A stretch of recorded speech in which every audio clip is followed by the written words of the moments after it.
പശ്ചിമേഷ്യൻ ആകാശത്ത് മിസൈലുകൾ നിർമ്മിക്കുന്ന തീപ്പൊരി രേഖകൾക്കിടയിൽ അധികാരത്തിന്റെ അതീവ ഗൂഢവലയത്തിന്റെ ഉള്ളിൽ നിന്നും പുറത്തേക്കെത്തുന്ന വാർത്ത ലോകത്തെ മുഴുവൻ ഞെട്ടിച്ചിരിക്കുകയാണ്.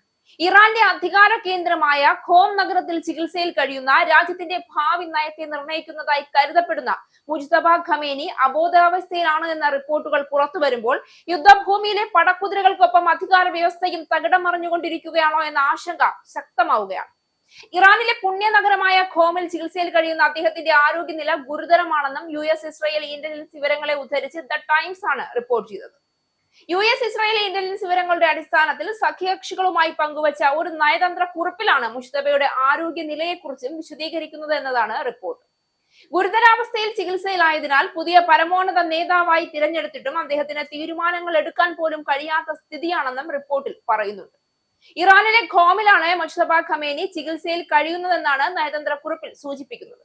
കൊല്ലപ്പെട്ട മുൻ പരമോന്നത നേതാവ് അലി ഖമേനിയുടെ സംസ്കാരത്തിനായുള്ള ഒരുക്കങ്ങളും ഇവിടെ പുരോഗമിക്കുന്നതായും നയതന്ത്ര കുറിപ്പിലുണ്ട്.